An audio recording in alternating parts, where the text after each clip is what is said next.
finesse, baby. YDCP.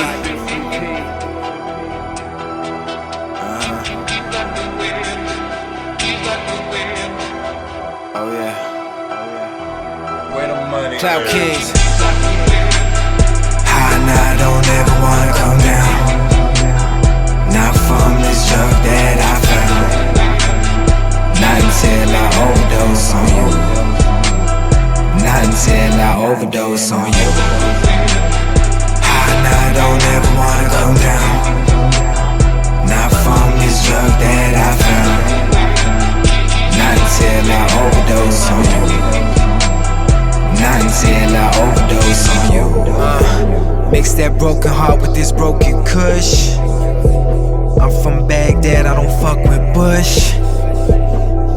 You and I are something good, but don't fall in love, girl, I'm nothing good. She love a man, it's tragic. She love that I'm a savage. She said the dope dick can turn the situation to a habit. She fine as fuck, I'm Roger Rabbit. Pussy good, I give her all these carrots, all the scars and all the baggage. I drive her crazy, she automatic. She want that seat right next to my throne. Damn, that bitch dead bad to the bone. I still got my guards up. Your wall has been overthrown. I fuck her with my J's on. I fuck her while my J's lit. She getting high and giving head. That's what I call a facelift. We rolling paper spaceships. I taste it, I crush it back till it caves in. I'm dazed out of the days in.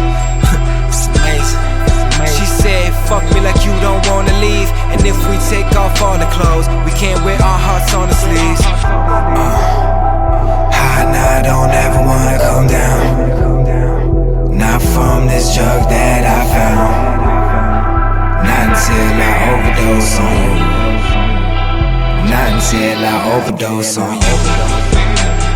High now, don't ever wanna come down. Not from this drug that I found. Not until I overdose on you.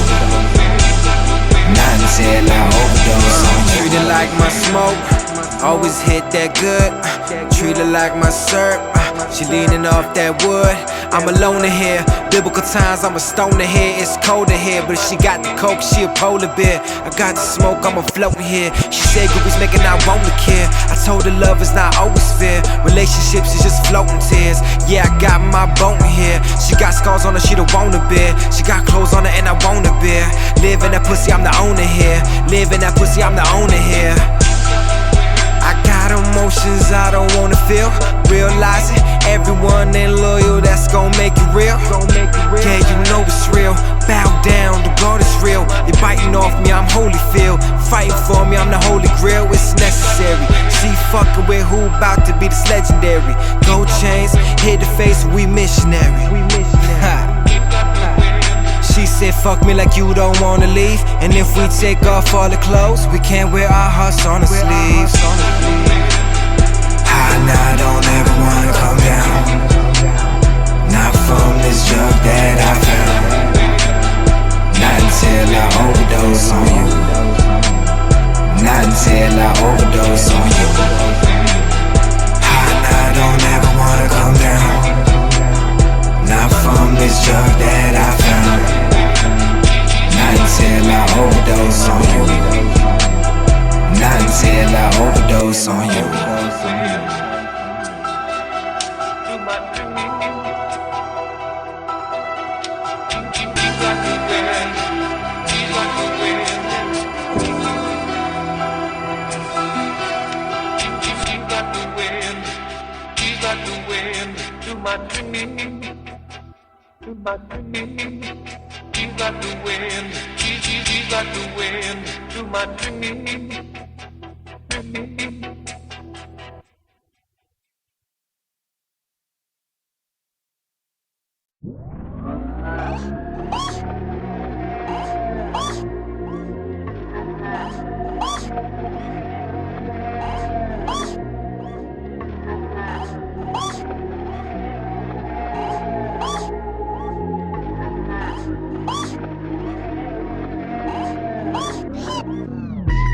Even Luke Skywalker's father was Darth Vader. And now I'm fucking dead cause we're not related. No, we're not related. Nah. Even Luke Skywalker's father was Darth Vader. And now I'm fucking thin, cause we're not related.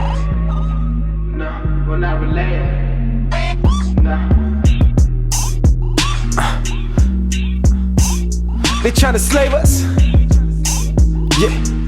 I done came too far for your ass to try to play us. Yeah. Rolling my tree, shit about to put me way up.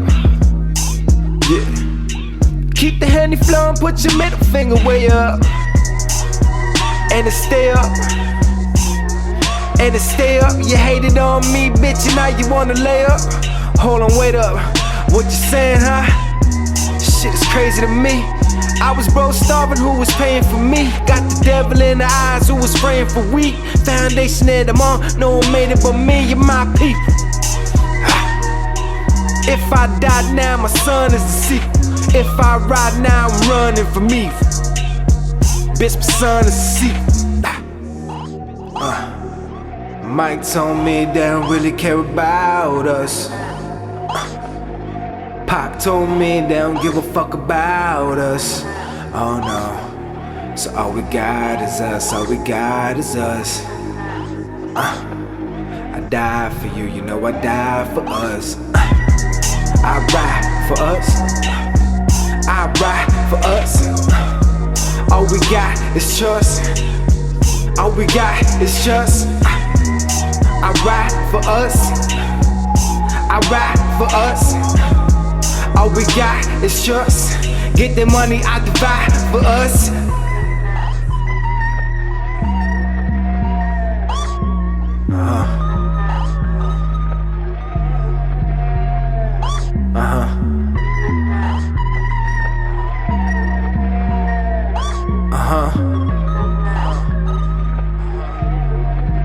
I ride for us.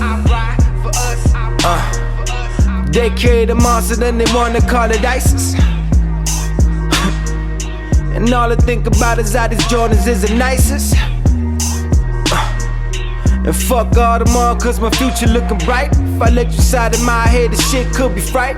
Now I had nothing, then your ass is getting all minus. Bush killed the people, said my people was behind it. I might have an eagle, that's something that I'm fine with. It kicks a few stacks, that's something that I'm fine with. Killers getting badges, then killing shit behind it. I build a fucking wall, put my feelings right behind it. No reason to be hated, haters still gon' find it. Fuck it, gon' change, my goals stay shining.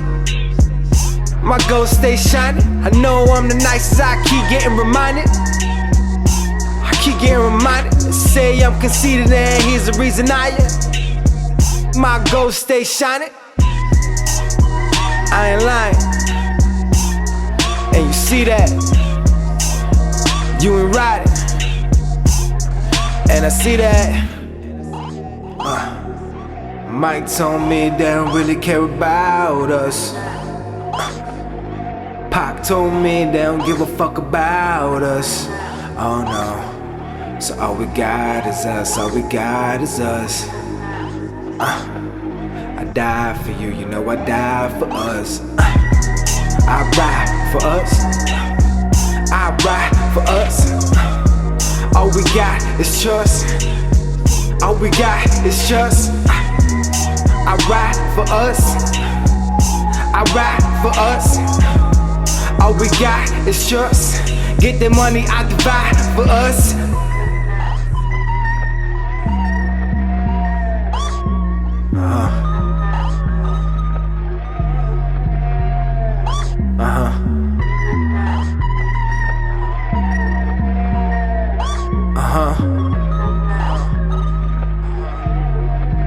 I ride for us. I ride for us. I ride for us. I ride for us. I ride for us.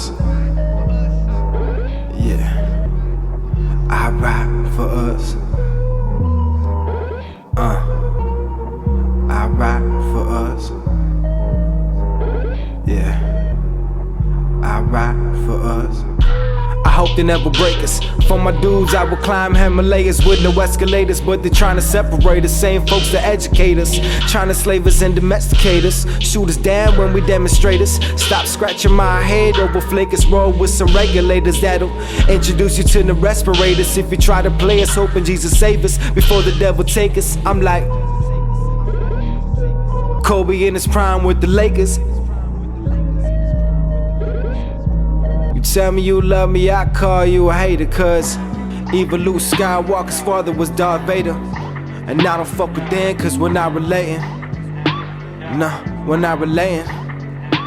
Nah, cause even Luke Skywalker's father was Darth Vader. And I don't fuck with them cause we're not relating. Nah.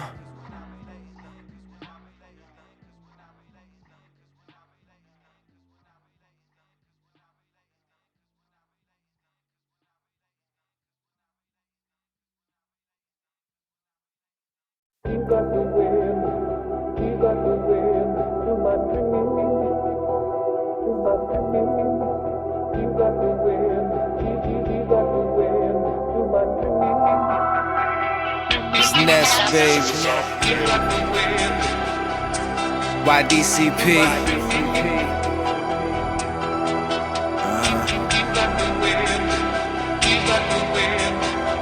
Oh yeah. Where the money? Cloud at? Kings. High and I don't ever wanna come down. Not from this drug that I found. Not until I overdose on you. Not until I overdose on you. High and I don't ever wanna come down. Not from this drug that I found. Not until I overdose on you.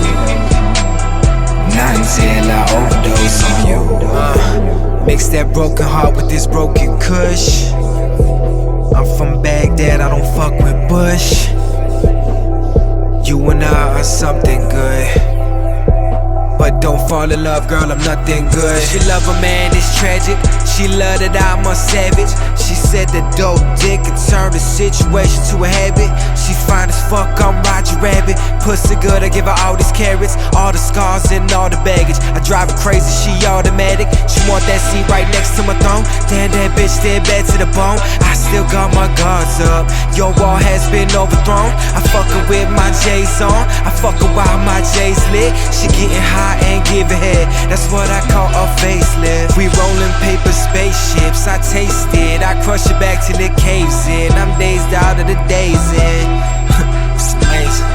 She said, fuck me like you don't wanna leave. And if we take off all the clothes, we can't wear our hearts on the sleeves. High and I don't ever wanna come down. Not from this drug that I found.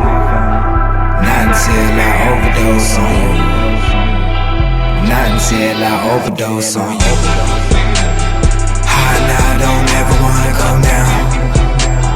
Not from this drug that I found. Not until I overdose on you. Not until I overdose on you. Treat it like my smoke, always hit that good. Treat it like my syrup, she leaning off that wood. I'm alone in here, biblical times, I'm a stoner here. It's cold in here, but if she got the coke, she a polar bear. I got the smoke, I'm afloat in here. She said groupies making I want to care. I told her love is not always fair. Relationships is just floating tears. Yeah, I got my boat in here. She got scars on her, she don't wanna bear. She got clothes on her and I wanna bear. Live in that pussy, I'm the owner here. Live in that pussy, I'm the owner here. I got emotions I don't wanna feel. Realizing everyone ain't loyal, that's gon' make it real. Yeah, you know it's real. Bow down, the God is real. You're biting off me, I'm Holyfield. Fighting for me, I'm the Holy Grail. It's necessary. She fucking with who about to be this legendary. Gold chains, hit the face, we missionary. She said fuck me like you don't wanna leave. And if we take off all the clothes, we can't wear our hearts on the sleeves. High and I don't ever wanna come down. Not from this drug that I found. Not until I overdose on you. Not until I overdose on you. High and I don't ever wanna come down. Not from this drug that I found. Not until I overdose on you.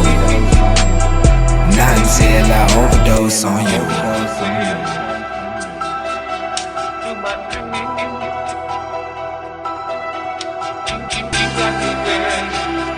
got the wind. She got the wind. She got the wind to my dream. To my dream. She got the wind. She got the wind to my dream.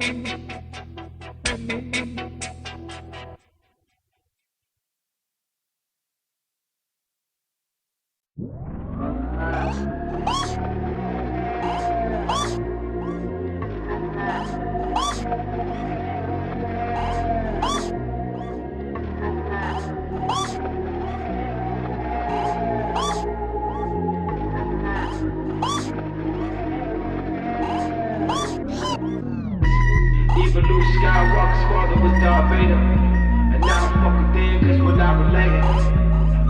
Nah, we're not related. Nah. Even Luke Skywalker's father was Darth Vader. And now I'm fucking dead cause we're not related. Nah, we're not related. Nah. They tryna slave us? Yeah. I done came too far for your ass to try to play us. Yeah. Rolling my tree, shit about to put me way up. Yeah. Keep the handy flowing, put your middle finger way up. And it stay up. And it stay up. You hated on me, bitch, and now you wanna lay up. Hold on, wait up. What you saying, huh? Shit is crazy to me. I was broke, starving, who was paying for me? Got the devil in the eyes, who was praying for weak? Foundation that I'm on, no one made it but me and my people. If I die now, my son is the sequel. If I ride now, I'm running from evil. Bitch, my son is the sequel.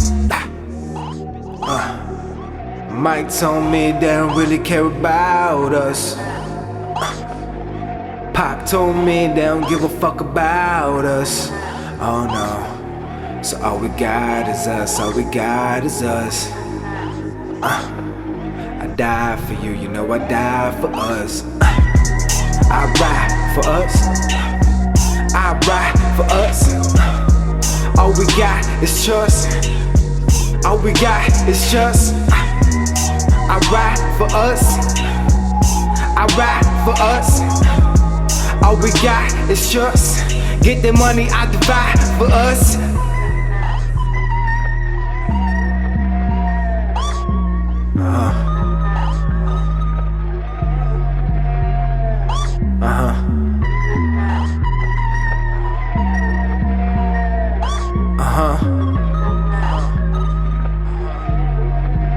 I ride for us. They carry the monster, then they wanna call it ISIS. And all I think about is how these Jordans is the nicest.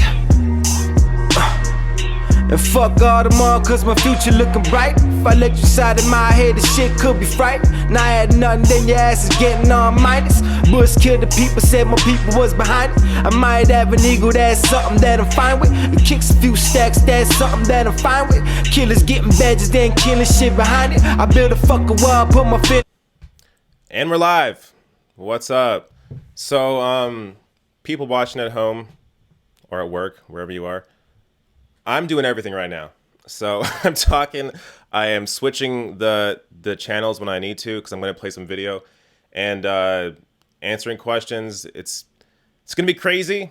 This is going to be very open, very not polished, but that's what you get with a live show. So just got to deal with it. And so I already got some questions. Let me hit up some questions before I get to the only topic that I have to talk about. And then, I don't know. We'll see where this goes. Okay. So, let's see here. Thoughts on Lindsay Shepard's latest defense of Faith Goldie? I don't know. So, these are the people that I try to avoid. Faith Goldie, I only know of her because I see people tweeting about her, but I really don't want to have to get to know who these people are until they're actually, you know, like big names. So if you notice on my channel, I really don't cover that many people on the right wing. So I touched on Dave Rubin, I touched on Ben Shapiro, But that's because these people now have hit critical mass. And at this point, I have to say something. I can't just shut up about it. But when it comes to people like Faith Goldie, the only thing I know about her, really, because I saw an image of it, is that she uses her mic wrong. So she has the same mic that I do, but she points it at her face. That's not how you use the mic. It comes out, you got to do it around. So that's where the voice goes. She uses her mic incorrectly. So that's my thoughts about Faith Goldie. Otherwise, I don't know who the hell she is. I don't care. Until I have to know, I'm not going to know. Let's hit one more question, and then I'm going to get to this piece on Cynthia Nixon and Andrew Cuomo. I ain't never thought you listened to hip-hop, bro. That's from Phantom Hollow. I listen to everything. So the music I was playing before the show, I did a couple music videos for that guy. He goes by Baghdad Bully. I linked to his SoundCloud in the chat if you want to check out his music. Great music, but yeah, I listen to everything. So hip-hop is definitely one of my main genres of music. All right, so before I get... sorry, again, I gotta look at the chat, gotta look at this. All right, let's get to Cynthia Nixon and Andrew Cuomo. So Cynthia Nixon is running for governor against Andrew Cuomo, or at least primarying him. Now, one of the big issues with Andrew Cuomo is that he has the IDC, the Independent Democratic Conference. Now, if you don't know what that is, I have a video here for you that Cynthia Nixon has been sharing. So first, let me play this, and then I'll tell you what's going on right now with the IDC. Hi, I'm Edie Falco. After the 2016 election, New York State acted fast to pass these measures to resist Trump's agenda. Universal single-payer health care, fully funded public schools, strong environmental safeguards, and sanctuary state legislation to protect all immigrants. Just kidding. That didn't happen. But it could have, and it probably would have if not for the Independent Democratic Conference. New Yorkers routinely vote Democrat at both state and national levels, and there is currently a majority of Democrats in the state Senate. But since 2011, a small group of so-called Democratic senators called the Independent Democratic Conference have refused to caucus with the Democrats, handing control of the Senate to Republicans. They do this in exchange for what they call Lulus, bigger salaries, nicer offices, and committee chairmanships. In fact, some IDC members are literally getting paid by the Republican Senate leadership in legally questionable ways that are making headlines in both local and national press. IDC members also get tons of campaign money from real estate, charter school, and healthcare lobbyists, some of whom are Republicans with connections to Trump. IDC members say that they're getting things done, but because they hand Senate control to Republicans, hardly any progressive legislation comes up for a vote. And when it does, it is heavily watered down, like the 2013 minimum wage law. You remember all those awesome things from the beginning? They have all passed the Assembly in the last 2 years, but thanks to the IDC, they were all blocked by the Senate. IDC members insist that the fault really lies with another rogue Democrat who votes with Republicans. The truth is they are both at fault, and they use each other as scapegoats to shift blame for their treason against the people who voted for them. Are you pissed off yet? Great, let's fight back. If we can raise enough awareness in these 8 IDC districts, we can vote the fake Dems out, making New York a real blue state, like California, and inspiring other states of the Union to resist Trump too. So share this video widely. Find out if your state senator is in the IDC and join one of these groups to help us fight back. Hi, I'm Edie Falco. All right. So my voice is repeating right now. All right. So the IDC essentially has been blocking progressive legislation from getting through in New York. Now,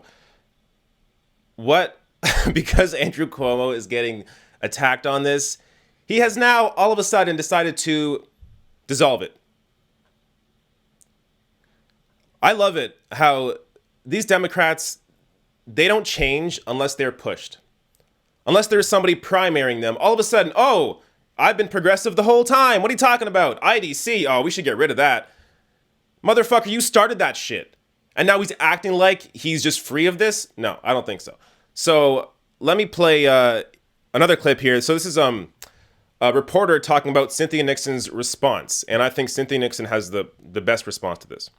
Right, Grace? Right. Well, Cynthia Nixon is the backdrop against which this news about the IDC needs to frankly be viewed. And she is certainly out and about today. This morning, she was on the daytime talk show Wendy Williams. It was her first television interview since she kicked off her campaign for governor just a few weeks ago. And that, unfortunately, was taped before all of this IDC deal came out. But she put out a statement this morning that I want to pull up. This is Cynthia Nixon's response to the news that the IDC is going to dissolve. She says, quote, "If you've set your own house on fire and watched it burn for 8 years, finally turning on a hose doesn't make you a hero." So she seems to be saying there, look, even if this deal goes through, it doesn't mean that it's not going to be an issue during this campaign. It seems to be a sign that she is going to continue to make it an issue. And the fact is that Governor Cuomo has been governor for 8 years now, and only now has he said, the IDC needs to come to an end. We need to put a stop to this. Right, Grace?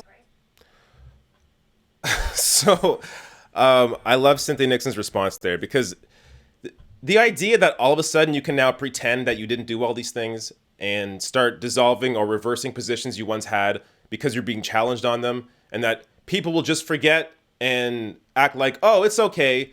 Sure, this entire time you've been a conservative, but now that you are apparently seeing the light in an election year, when you're being challenged by a strong progressive who has name recognition like Cynthia Nixon, people are supposed to fall for that. So I'm super curious what's going to happen in this primary. I think if anybody can beat Cuomo, it's going to be Cynthia Nixon. And the main reason being that she has the name recognition.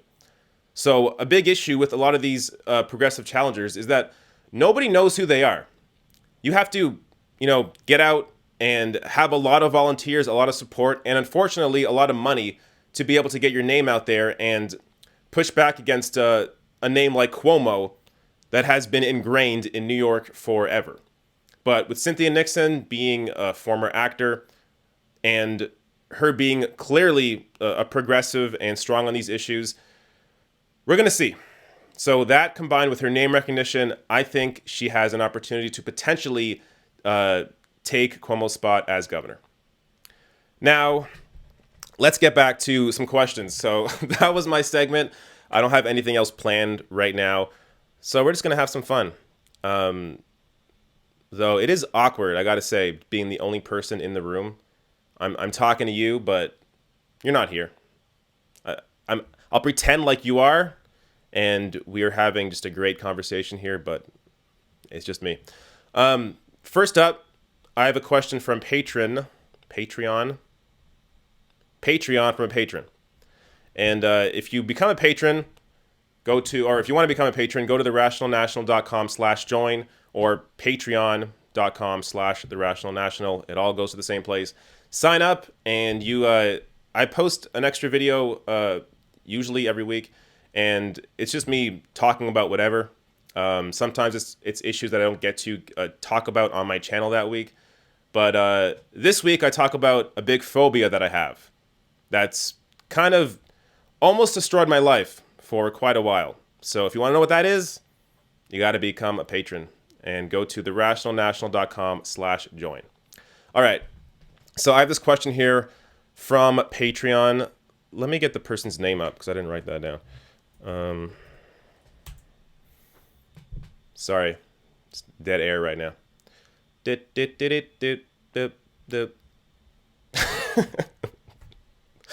I will get this person's name in 2 seconds. Okay. So this is from, well, now I kind of regret going for the name because I can't really pronounce it. Sandhya Prasad. So their question is, hi, David. From your perspective as a Canadian, what do you see as the U.S.'s practical next steps with gun control/reform? All right, that's a good question. So here's the main issue with gun control and the U.S. There are so many guns. there are too many guns. I think, what's the estimate? There's like more guns than there are people in the U.S. right now. So whenever ultimately what would be good to get to would be a gun buyback program where, if you're a hunter, you can still have your gun. You can go through the proper steps to be able to keep your gun. But for anybody else that doesn't really need a gun, you should be able to, there should be a buyback program where you give your gun back or the government buys your gun back from you. So that's what happened in Australia. But the problem with Australia is it's a much smaller country than the US is and didn't have nearly as many guns as the US does. So it's so hard for me to picture any type of gun buyback program in the US. But so in terms of next steps, practical next steps for gun control reform, I mean, banning the AR-15 makes a lot of sense to me. Banning semi-automatic rifles, military-style weapons, I don't know why people need those. They don't. If you're using an AR-15 to hunt a deer, then you got problems. You maybe shouldn't be using that gun. So there is no reason for any person in the U.S. to own an assault rifle or a semi-automatic rifle. So a ban there makes sense. Now, in terms of the next steps to how to achieve that, you have to elect people that want to implement that. So this is the problem. But I think there is some change on the horizon. And, obviously, in addition to a ban on the AR-15, I think it makes sense to have stricter background checks and everything else that comes with that.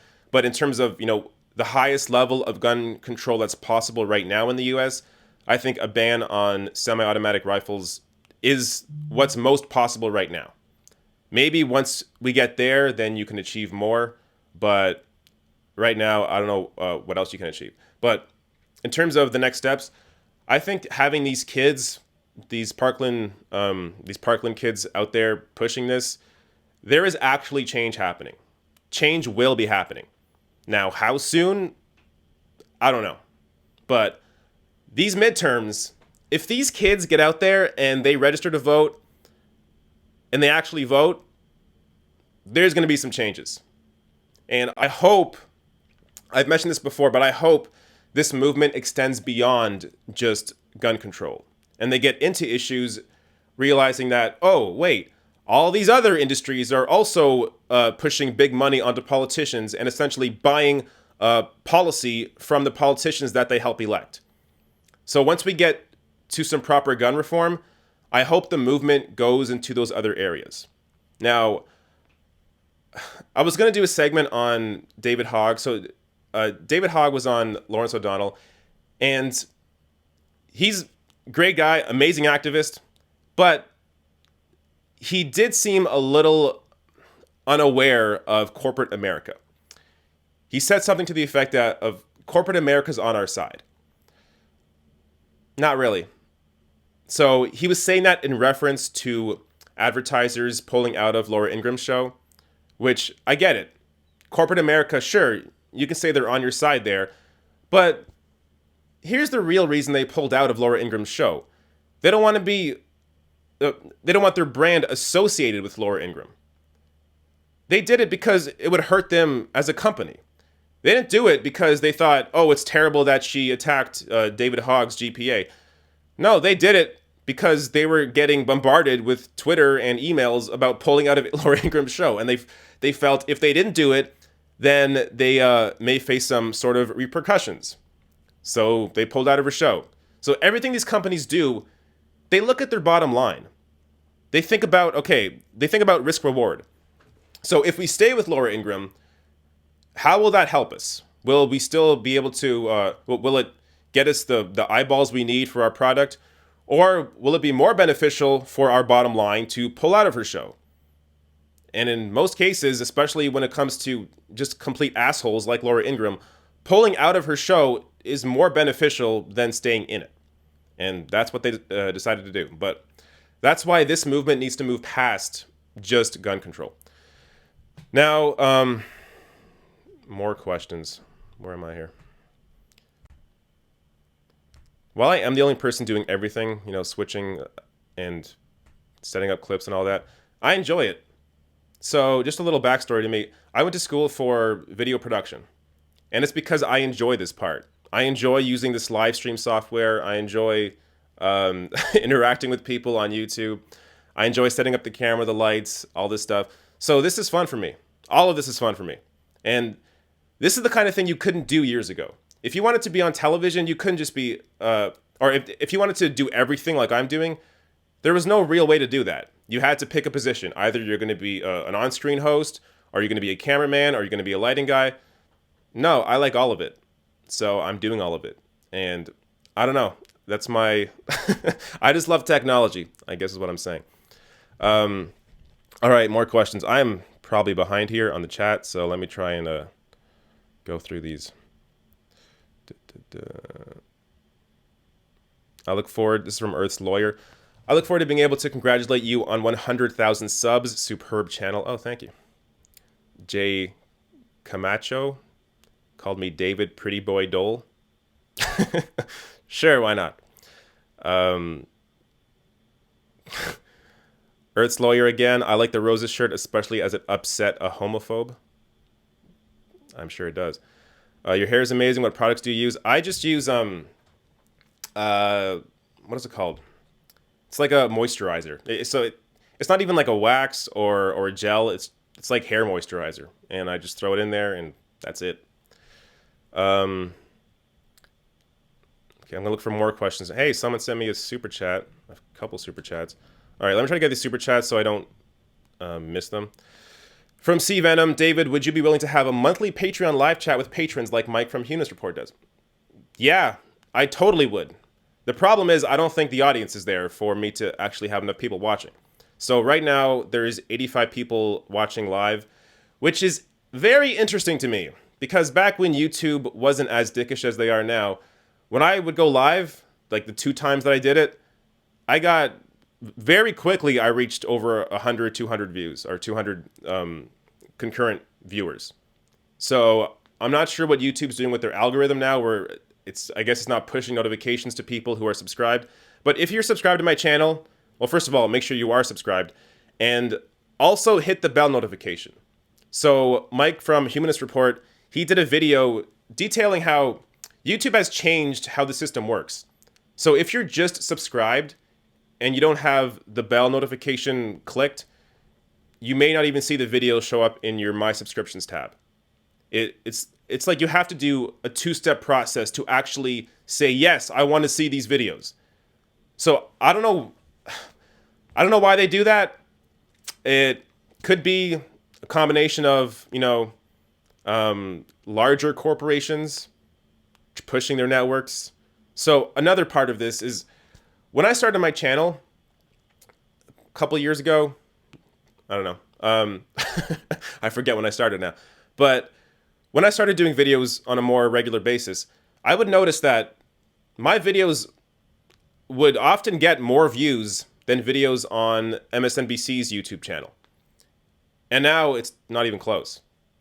And that's because YouTube, after all this fake news hoopla, they have clearly pushed up MSNBC, CNN, Fox News, all these networks that already have cable network stations. They don't also need to be prominent on YouTube, but they are. So YouTube is actively working against independent voices to the benefit of corporations that already have all the money and all the power. And it's annoying because they didn't earn it. It's like if I was a corporation, I could buy my I could buy the attention and I could be at the top of these news lists. But I'm not. I'm one guy that started this channel, slowly built it from scratch. And after finally doing that and building an audience, YouTube decides, oh, you know what? Fuck independent media. Let's prop up channels that already have a following, already have cable news networks, already have their own websites that stream their videos. It's dumb. And it affects all of us. So back to the original question. At some point, I would like to do live chats, but you know what? I could just do this. And I'll ask patrons, specifically if you're a patron, you can send me questions beforehand and I'll have them ready when I go and shoot. So I make sure to get your questions in because you're a paying member. All right, let me try to get to this other one before it. I heard these things disappear, these super chats disappear, so I want to make sure I read those before I get to anything else. Baltazar 228. I can't wield a katana in public. A katana in public. Sheethead or I don't know what this is. The only thing that can stop a bad guy with a good guy. Oh, this is just a comment. Okay. The only thing that can stop a bad guy with a gun is a good guy with a bazooka. Smiley face. I assume this person's joking, but this reminds me of another point I want to make on gun control. So people always say, oh, having a gun is a Second Amendment right. Yeah, but there's limits to it. Can you purchase a loaded tank and drive that around and shoot it? No. So isn't that a limit on your freedom? Can you buy a bazooka and shoot it? I don't think you can. So you can't buy a machine gun. So there are limits to these freedoms. There's even limits to free speech. So you can't act like these things are just set in stone and there's absolutely no restrictions to them. No, there are restrictions. So the question is, where do you draw the line on those restrictions? So when it comes to gun control, I think you draw the line at you only need a gun if you're a hunter. That's my opinion. But if you think you need it for your safety, I don't know. And the stats that I've seen, when you have a gun in your home, it is more likely to kill you or somebody in your home than it is to injure an intruder. So that right there, even if it personally makes you feel good to have a gun, that doesn't necessarily mean that you should have a gun. All right. Some more questions here. Oh, okay. I got confused. So this person, Jesse Furtado, another super chat, says green or NPR for 2019. I think Jesse means NDP. So NPR is obviously a progressive network, but NDP. So in Canada, we have four main parties: the Conservative Party, the Liberals, the NDP, and the Greens. I ran as a Green Party candidate in 2015 in my riding.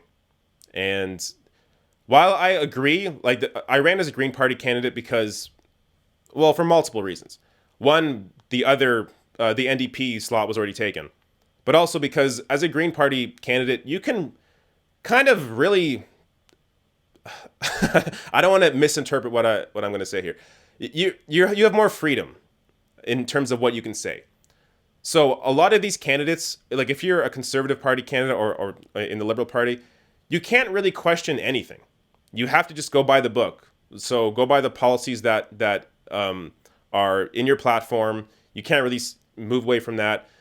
When you are a Green Party candidate, I felt more freedom in being able to talk about and really, there is leeway on some issues, or at least have a more forward-thinking approach. So for example, on marijuana legalization, I was obviously pro-marijuana legalization, but I'm also pro-psychedelic legalization.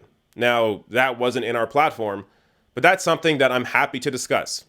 It didn't come up in any interviews or any debates, but if somebody asked me about that, I would talk about how, yeah, I think psychedelics should be prescribed by doctors to deal with issues like depression.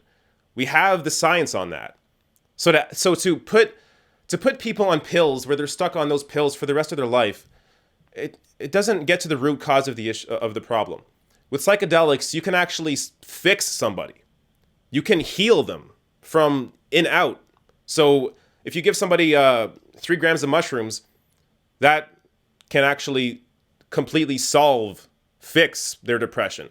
And usually psychedelics, from everything I've read from people's experiences and my own experience, it's about like an 18-month thing. So if you suffer from deep depression, for example, you can take 3 grams of mushrooms, and then in about 18 months, you'll notice that the effects start coming back. So it's still, in some people, you're cured, and that's it. But in other people, you have to keep taking them. But again, it's better than having to take pills that oftentimes actually mute how you feel and not necessarily help you. So many questions. All right, let me see what else is up here. I have to scroll all the way up because those super chats were down below. Oh man. Okay. David, would you ever debate Ben Shapiro? Honestly, no. No. So this is the problem that people have, or the problem that I have with debates. A debate is, if you win a debate, it doesn't mean you had the best argument all the time. Oftentimes it can mean that, but other times it could just mean that the other person is great at talking in circles. And that's what Ben Shapiro does. Ben Shapiro is really good at ignoring criticism, talking in circles, and getting you confused and wondering, like, what the hell you just say? Or he'll bring out stats that you don't know what he's referencing. So it's hard to actually combat whatever he's referencing because you have to look into what he's talking about. So debates aren't really great.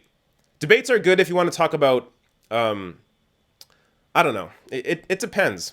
Like, I enjoy watching debates. I think they're incredibly entertaining. But I'm a lot better when I sit back and I try to form an argument and I think about, okay, how am I going to discuss this topic? How am I going to break this down? What makes sense to talk about first? What information do I need to introduce first to get the person understanding, have a foundation of what I'm going to build on top of? So that's what I enjoy doing. More of like a teacher. But Ben Shapiro is more of just a fast-talking, high-pitched dude. I don't know. I'm just not... he's not my cup of tea. Hi, David. I'm a little disappointed in your shirt choice. I'm way far back here, aren't I? Yeah, I know. This is kind of a basic shirt. I wanted to wear something light because I got the black background behind me. I usually have a green screen. In case you didn't know that, I use a green screen. But I didn't want to do a green screen here on this live stream because people could then take the video and put like dicks behind me going to my ears. So I don't want that. So I want a nice clean black background, kind of like Charlie Rose, but without the sexual assault. So that's what I'm doing. What else is here? Hey, David, have you watched David Pakman's interview with Alex Jones's wife? No, but that sounds really interesting. I might do that after I finish this video. David, does this whole Sinclair thing make you feel like we are living in 1984? Oh, yeah, Sinclair. Yeah, so this is from Jay Camacho. David, does this whole Sinclair thing make you feel like we are living in 1984? Kind of, but this already existed. So local news has always pulled from like the AP wire. They've always pulled from the same source of information. Now, that's not to say there's variations. Obviously, a lot of local news deals in local issues, so you have to actually do some reporting there. But in terms of, larger discussions about national issues, they just all pull from the same source, and they just change the wording and whatever. But so this whole Sinclair Broadcasting, where if you didn't watch my video on it or didn't see it, where Sinclair Broadcasting owns 193 local channels, and they all put out the same script for everybody on fake news, and they all forced all their local channels to read it. So Deadspin did a great video on it, putting all these videos side by side, and it's absolutely hilarious. So it was really just the highest example of what news has become. Just clones, Attack of the Clones. Now, that also exists in cable news and national news. Like I said in my video, how many differing opinions are there on Israel-Palestine? How many differing opinions have there been on marijuana legalization? So there are a whole host of issues where everybody says the same thing and nobody challenges it. And that's not necessarily because of a company like Sinclair telling them to talk that way, but a lot of it's just being in a bubble. When everyone you're talking to, or even the corporate structure of your company, how it sort of desensitizes you to what is actually going on. And that's what happens at a lot of these major networks. Now, when it comes to local networks, they should know better, and they do know better, but they oftentimes can't act because of a company like Sinclair that owns them. All right. I'm just realizing I could do like full videos on each of these questions. No Mickey Cons talked about the IDC on MR. It was very informative. I'm sure it was. No Mickey Cons, when it comes to New York politics, follow her. I get a lot of my information from No Mickey. She's great.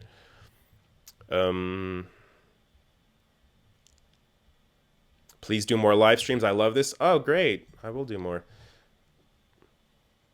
Right now I'm drinking, I gotta let you know, I'm drinking lion's mane mushroom. So lion's mane mushroom is supposed to help your brain. And I had a lot of cloudiness in my brain for quite a while.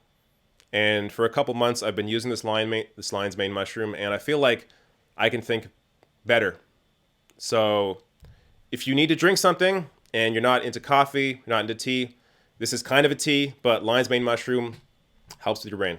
So, and they don't pay me, though maybe they should, because I would like some free lion's mane mushroom. What else is here? Questions.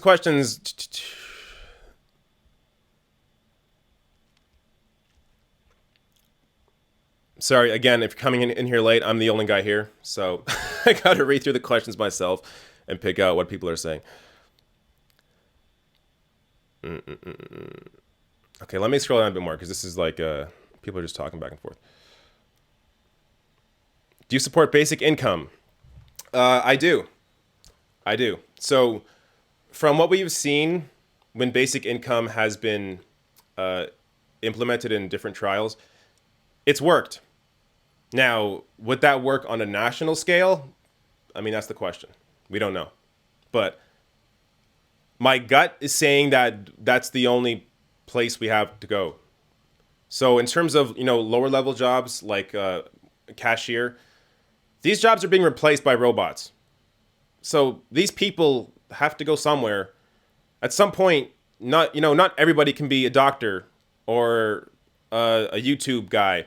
So there has to be some sort of supplemental income, a basic income that allows people or frees people up to then go to college and go into a field that they feel passionate about or start a business. So basic income, I definitely in support. Do the Greens have a presence in Ontario? He talks about the NDP more. So the Green Party, the Ontario Green Party, potentially has a chance at winning their first riding in Ontario this election. So the election in Ontario is on June 7th, and in Guelph, if you're in Ontario, you know where Guelph is. Guelph is the only riding in Ontario that could potentially turn green. So there is a chance for the beginning of a presence. Right now, the Green Party is doing well in BC. I think they have 3 seats in BC. And they actually hold the balance of power in BC between the NDP and the Greens. So they're growing. It just takes time. Let's see what else there is.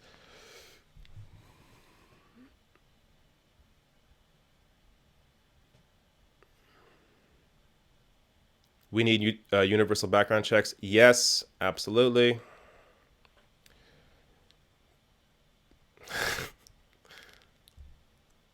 David Hogg isn't a progressive. His dad is part of the FBI.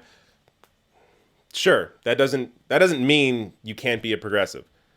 At the same time, I get what you're saying. How do you feel about the shooting at the YouTube HQ? Okay, so I was almost going to also do a segment on this, but I just didn't have enough time to set it up. It's troubling. So I try not to make, impressions based on how people look. But if you look at the shooter, look at her videos, she didn't seem like she was all there.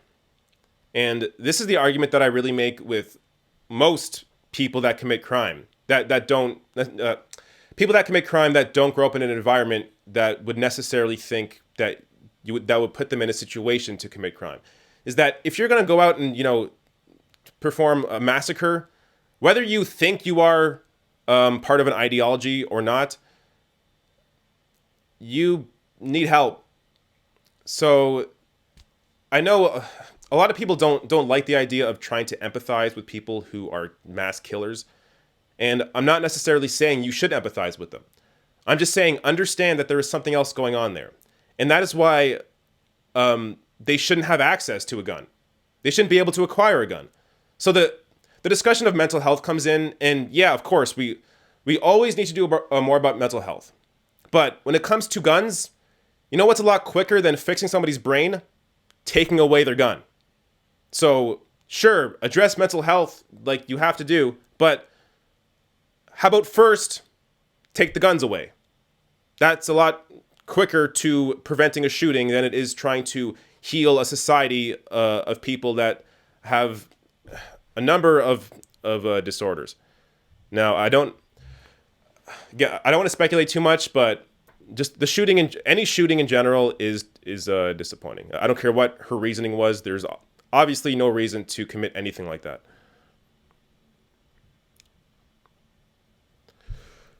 What is your favorite progressive candidate running for statewide higher office in both Canada and the U.S.? Also, I'm creating a Patreon to contribute to your excellent work. Oh, thank you. That's from Jesse A. Abrams. Who is your favorite progressive running for... Oh, first, since Jesse mentioned Patreon, if you are not a member, go to therationalnational.com/join and become a member. I give some extra content during the week and all that fun stuff. But the main reason you should support me, if you can afford it, is because you enjoy my work. So, but back to the question. Who's your favorite progressive candidate running for statewide higher office in both Canada and the U.S.? I want to say Dylan Ratigan, just because that guy's boss. Seeing his rants on MSNBC, back when MSNBC was a network worth watching, they're incredible. And to have somebody like that potentially in Congress would be just amazing. Now, when it comes to Canada, nobody really stands out to me. I want to say Jagmeet Singh, who is the current leader of the NDP federally. I would like him to win.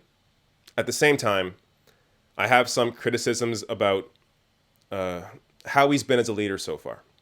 But I don't want to get too much into that. I will discuss that in a video at some point. It's going to be a lot here, so...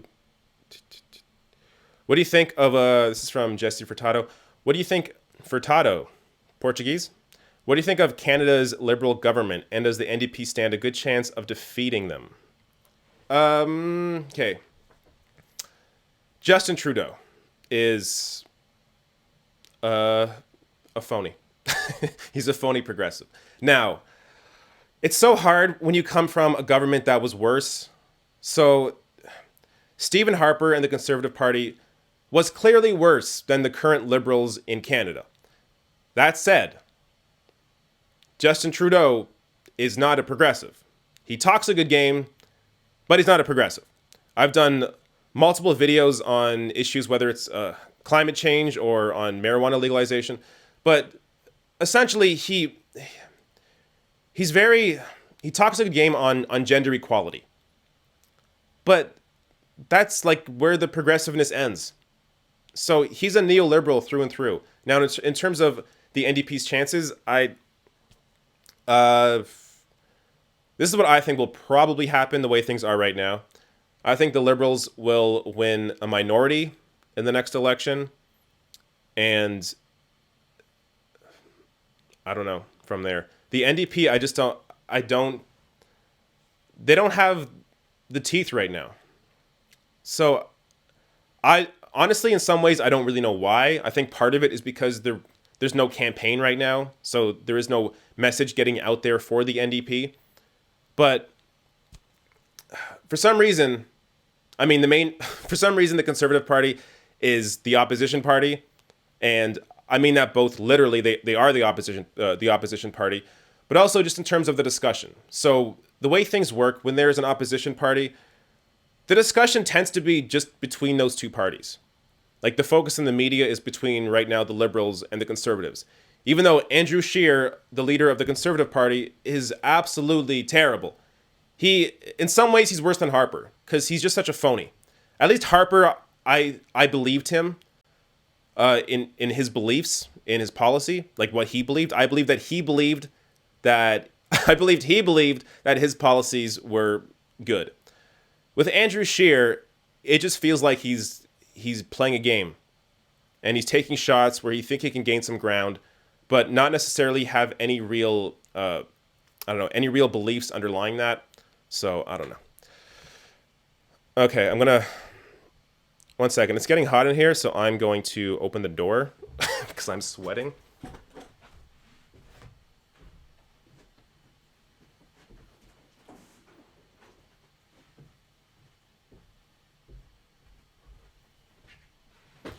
All right. Oh shit, you saw my pants, didn't you? They're just like track pants. It's business up top. I'll play down here. Okay. Let me try and get to I'm probably going to have to end here around, 5:20 Eastern. So, let me try and get through the let me try and get through the super chats first. And then I'll try to get back to anything else here. Oh my god, there's a lot. You guys are great with the super chats. I did not expect all this.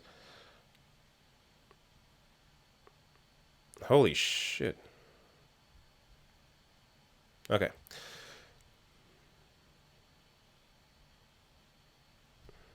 Since you're Canadian, what's your fave US city? Oh, I like this question. My favorite American city, I don't know. I actually don't know. I was going to say San Francisco, but then I thought about Seattle. And then I thought about LA. I like the West Coast. There's something about Seattle that is just incredible at the same time because it's always kind of, cloudy there. I don't know if I could live there. San Francisco, beautiful city, but I could never live there because it costs way too much money. LA, sort of the same way. With LA, though, I would say is more practical in terms of, the industry that I'm in. It's a place that I could see myself living. But again, it's too expensive. But if I were to pick my favorite U.S. city, oh man, I don't know. It's between those three: Seattle, L.A., San Francisco, somewhere on the West Coast.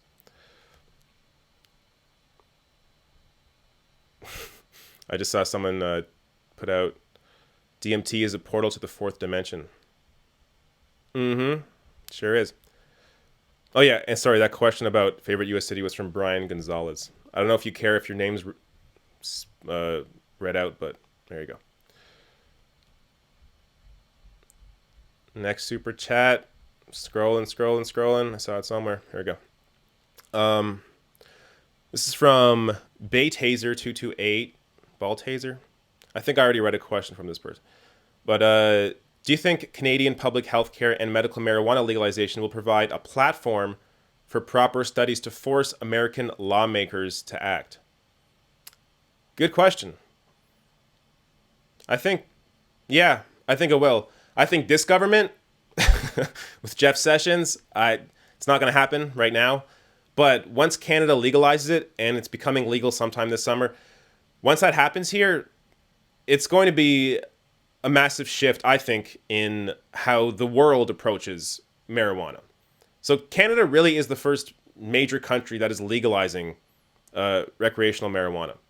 Now, obviously states have in the U.S., but when you have an entire country doing it, a country that's part of the G7, I think it's going to have the potential to push other countries to consider it. And really, it's where everything's going.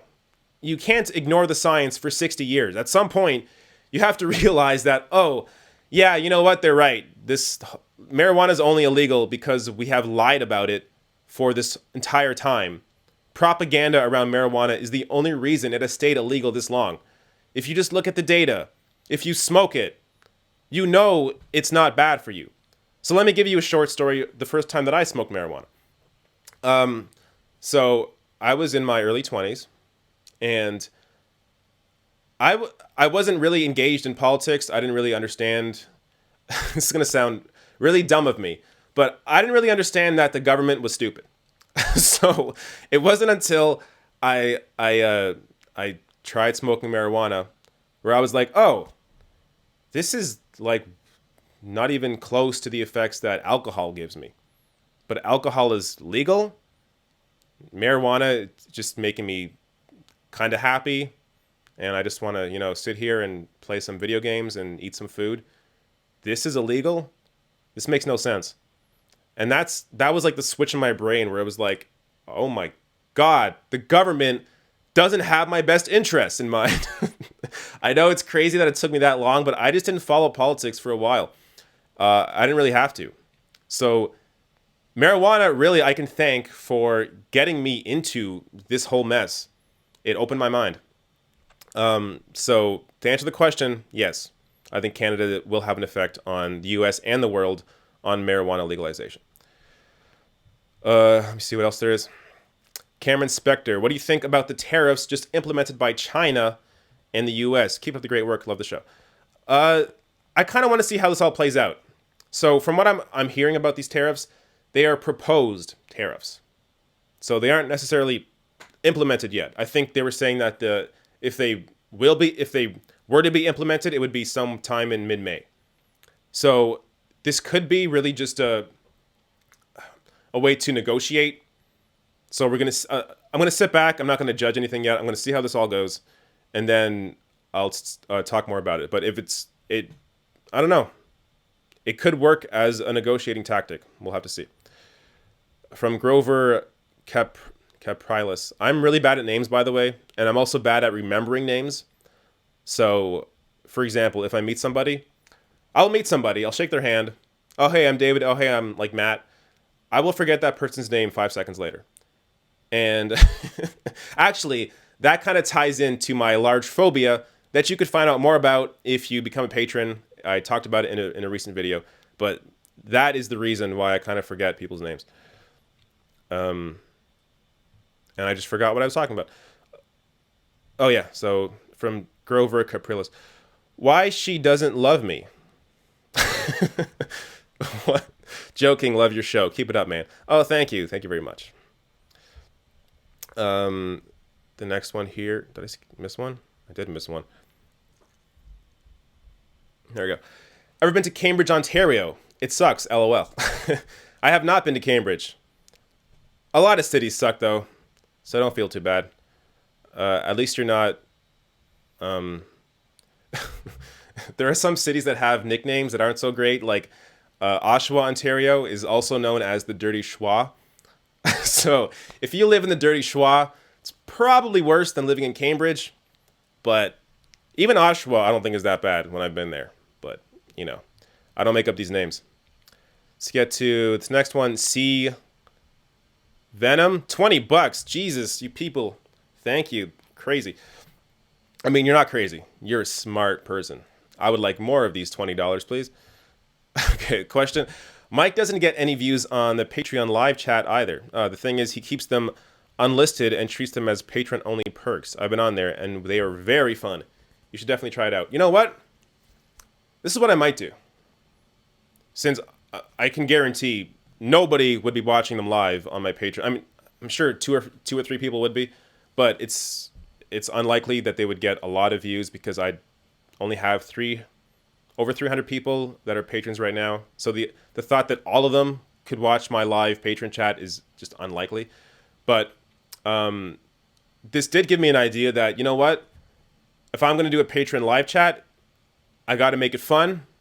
So maybe I would do like a drinking live chat where I just get drunk and I talk to patrons. If you like to see that, become a patron. therationalnational.com/join. I'm just saying. Okay, I think that's the last of the super chats. If I missed your super chat, I am super sorry. I will get to it. Actually, send it to me in a tweet or something, and I'll get to it another time. Let me pick out some other questions here before I gotta get out of here. I'm just gonna randomly find. I'm glad there's an active chat in here. I gotta say that's pretty good. Though it would be good to have like a moderator filtering some questions for me. But it's all good.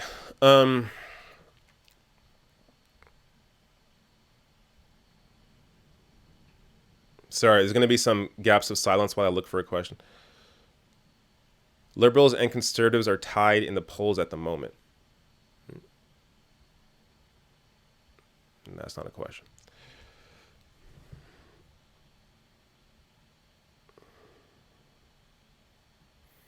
Still reading. Let me drink some Lion's Mane tea.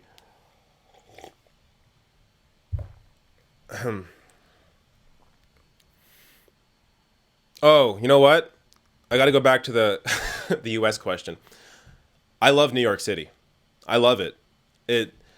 I didn't think I would like it as much as I did. I've been there twice now. Again, it's one of those places where if I had more money, it would be great to live there. But there's something about New York that just feels good. And it's hard to explain what it is. It's funny seeing Cynthia Nixon right now talk about how Andrew Cuomo has neglected transit.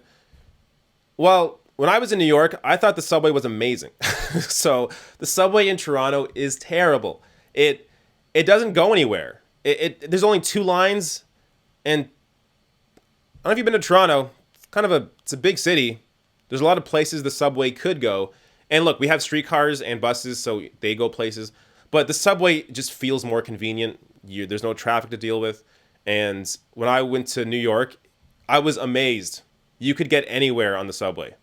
So I love the New York subway. I love New York.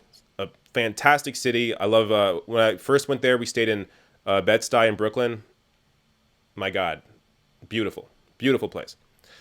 Let me see what else is up here. I feel bad because I feel like there are amazing questions that are in here, and I just have to siphon through this. Would you, a question from Frosty Buckets, would you go on the Jimmy Dore show? Sure, if you ask me. Definitely. Do you recommend Americans moving to Canada? If you can figure out how to do it, go right ahead. People have asked me this before. I don't know the immigration process. I've always lived here. So I don't know the rules. So look into it if you want to live here. Canada's great. But at the same time, the thing about America is that it's like the world in a country. Because there are so many there's different climates, there's different kinds of people, all these different kinds of food. So the good thing about being an American is, sure, you don't have healthcare and all that other shit. But if you can deal with that, you can live to a warm climate if you're born in a cold one. I can't do that. I am stuck with snow, no matter where I move. Even in Vancouver, if I go there, they have snow sometimes, not as much, but they have snow, and they have a lot of wet weather. So, there's just no place in Canada where I can move that is on a nice, hot, sandy beach all year round. I don't have that option. So that's where the U.S. comes in and has the ability, if you want to, you can live in a desert, or you can live in beautiful green pastures, or you can live on a beach, or live by a mountain. So there are all those options there. And in Canada, just in terms of climate, you're sort of limited. At the same time, healthcare, nice people, multicultural society where we embrace multiculturalism. So there are many benefits to being a Canadian. And I also can't deny that either. Let me try to get to some others. What is it, 5:11 right now? All right, let me say 10 more minutes. 10 more minutes, I'll get out of here. I'll rip a bong for you, buddy. Oh, thank you, Jesse Furtado. By the way, if you are Portuguese, because I think that's a Portuguese last name, I'm half Portuguese. How about that? Do you get... I don't know what that means. Do you get blind the first time? Oh, maybe that was responding to something I said. Okay, some more.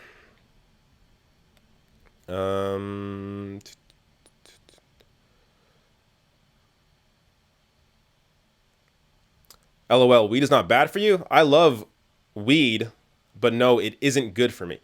Okay, sure, some people don't want to use weed, that's fine. But the point is, it should be legal if you want to use it. Nobody should be forced to smoke weed. I hope I'm not putting that forward. No, yeah. So some people like to smoke weed, some people don't. You can do whatever you like, but it should be legal.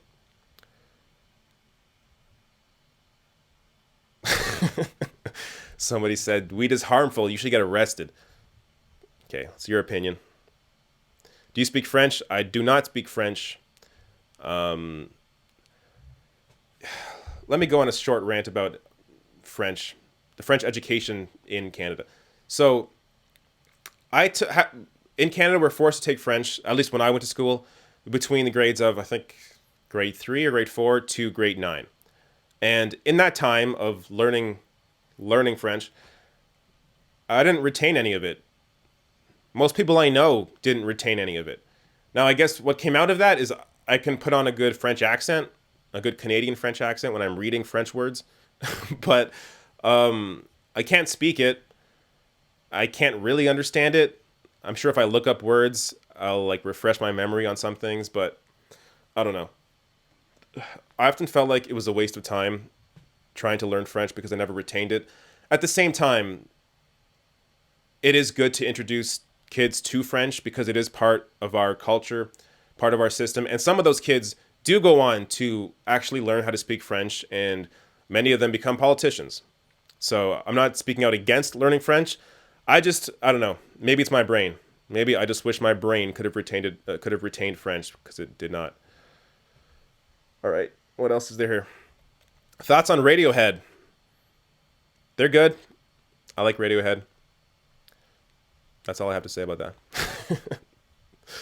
I'm near the bottom right now. I think I missed a bunch. Pork Chop Bros. Hey, there you go. Yeah, we are. David, speak in a Canadian accent, please. I can't do it on the spot. I have to hear somebody speak Canadian, and then I can do it. I have a friend who's on the radio, actually. He's from an area of Ontario that is very Canadian, and he's able to speak very good Canadian. But I can do accents when I hear the accent, but if I don't hear it, then I have no idea. All right, let me scroll a bit up because I think I missed a bunch. Canada has a racist immigration policy. They might. I don't know. The thing so there may be some misinformation on that. I did a story that kind of touched on this. So yeah, I don't know our immigration policy in and out. I already said that. But we've taken in a lot of refugees. That's something Canada does do. So as a percentage of our population, we took in more refugees than the US did, or from Syria. So while we may have some issues with how our immigration policy works, in terms of when you actually need, or when people around the world actually need a safe place to go, Canada is often welcoming. Though at the same time, I'm not going to say we're perfect. Let me see if there's anything else here. 5 more minutes before I get out of here. Just got a notification now. Didn't know you were live. I know. I don't know what's going on. I wish I could fix things. I'm getting notifications on my Patreon, so let me see if there's some questions here that people are asking me. By the way, the notification system in Patreon is whack. Like when I go to check, so if you're a patron of me and you post a comment or do something, a lot of times I don't see it. The way they structure the notifications, I don't know when people are saying things. But here, I think I found some.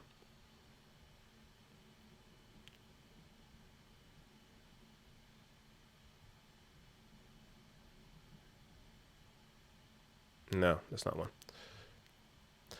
Here's one from Sarah. What do you think of Trump's increased approval ratings? I was so disappointed to see those. What do you think has caused the increase since January? So I haven't seen that. But if that's true, good question. So I think there's this misconception that I've seen parroted on MSNBC that this recent tax cut for the rich is helping middle class people. And you know what? Maybe it is. Maybe you saved $5. Maybe you got $100. But in terms of the percentage of who benefits from that, the wealthy benefit the most. Corporations benefit the most.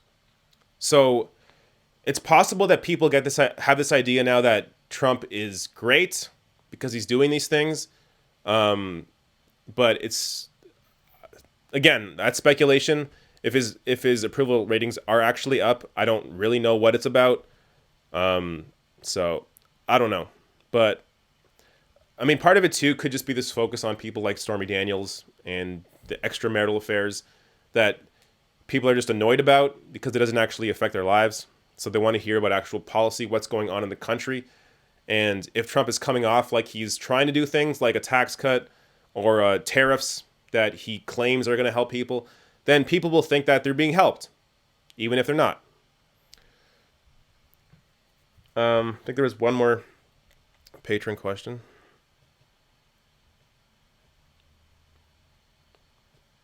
Oh, this is very specific. From Glenn McDonald on my Patreon page. What do you think the probability of PEI adopting proportional representation in their upcoming referendum? I did not know they were having one. So I hope they do.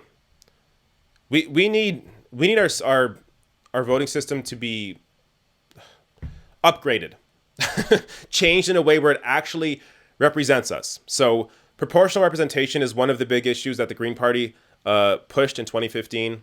It's part of what I ran on. So it's hopefully we get to a system that better represents the actual voters. Because when you have like the Conservative Party, when they were in power, I believe they had 39% of the vote, yet they had a majority.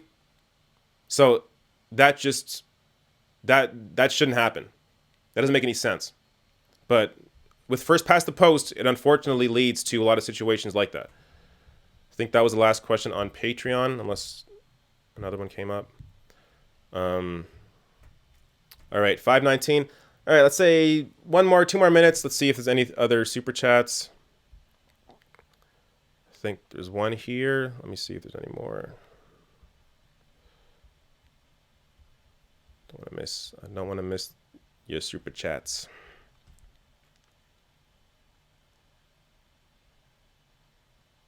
Okay, this one from Balthaser. I think I'm saying your name right. My eyes are going. Balthaser228. A house in far northern Canada? I'll have none of it. Very funny. Do you think that forcing a baseline for housing prices across America will help with electoral reform? Do you think that forcing a baseline for housing prices across America will help with... I don't know. I don't know.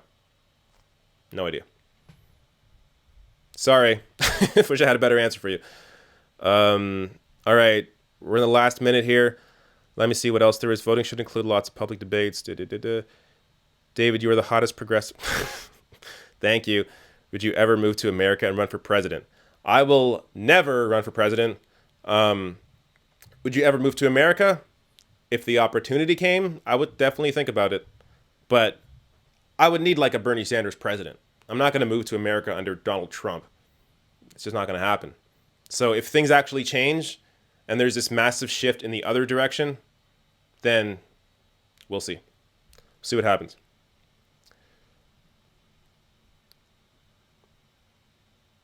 Okay, let's go to the last question. Do you have a preferred type of proportional representation or proportional electoral system? Yeah, mixed member proportional seems to be great. I can't go through all the details right now. I don't remember them all. But from what I remember when I was researching it all, mixed member proportional, look that up. I think that appears to be the best system. But, I mean, it's one of those things where it's an ongoing process. So you first have to... You have to realize as a government, as a country, that you need to change the system. So Justin Trudeau promised that this would be the last election in 2015 with first past the post. And he broke his promise. So this is another part of the reason I don't like Justin Trudeau. He lied. And look, when he won, I was happy. I was actually kind of excited. He was promising things like electoral reform. That didn't come. The one thing he is delivering on is cannabis legalization, which is good. But the way the system is being implemented, at least in Ontario, it's completely government controlled. So if you have been selling cannabis in a Toronto shop for ages, and yeah, I understand it's not necessarily, wasn't illegal, really. But if you've been doing that and you've been an activist on the front of this, trying to push for legalization, and now they're going to legalize it, and they're going to completely cut you out of that system, that to me is not, that's not fair. When you are part of the movement to change things, and then you can't benefit from that change, that's a broken system. So, you know who is benefiting now? People like Julian Fantino, who was the Toronto police chief, who was against marijuana forever. I got to find the comparison, but he compared marijuana, I think, to murder. Something crazy like that. And now he is one of the investors in a big company, in a big cannabis company. So, like, I hate that shit. I hate hypocrisy. I hate it when the elites, when people at the top talk shit for ages, and then they go on to benefit from the system that gets changed by activists. I hate that shit. That's a broken system. It shouldn't be that way. All right. Maybe one more question if something came up. Otherwise, I'm going to get out of here. There's got to be something. One more. What is it? No.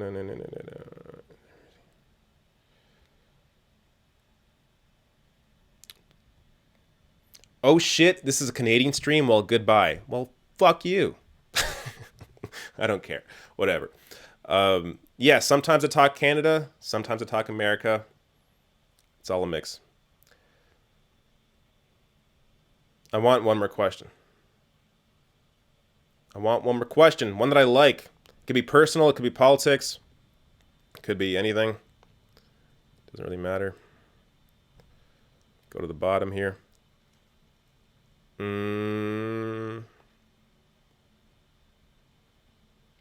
don't know. So I'm seeing this fake.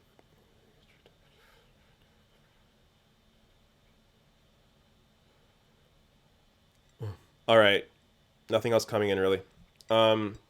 So thank you for watching. I'm still watching the chat. Thank you for watching. All right, thanks for watching.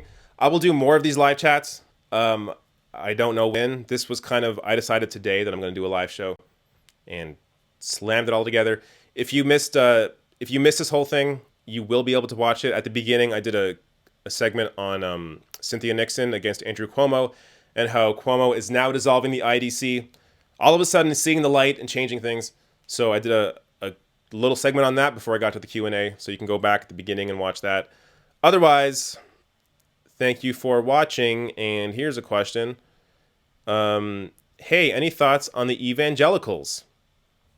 I like questions about religion because I used to be kind of religious. So I grew up Catholic. But yeah, when it comes to, I was thinking about this today. I was thinking about how I used to go to church when I was younger. I didn't choose to go to church. When I was brought to church. And it really, it feels like a cult. Like looking back now, you don't really think about it that way when you're in it. But looking back now at what was happening and, you're just all singing songs together about Jesus. I remember one time we were welcoming new people to the church. So we celebrate them. It's very cultish. I mean, they are cults, kind of, I guess. So I have that part of me where it's like, I'm empathetic. These people don't know any better. So I don't want to necessarily shame them. I want to open their minds up. I want to talk about how, sure, you could say parts of the Bible speak out against homophobic acts, But you could also recognize that, hey, you also shouldn't be eating shellfish. That's just as bad as being gay.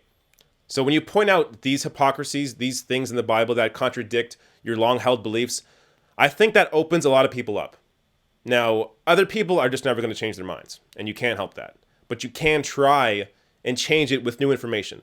That's actually what I want to leave here with that, with this message. If you are trying to change somebody's mind about politics, a policy, whatever it is, be empathetic. Don't attack that person.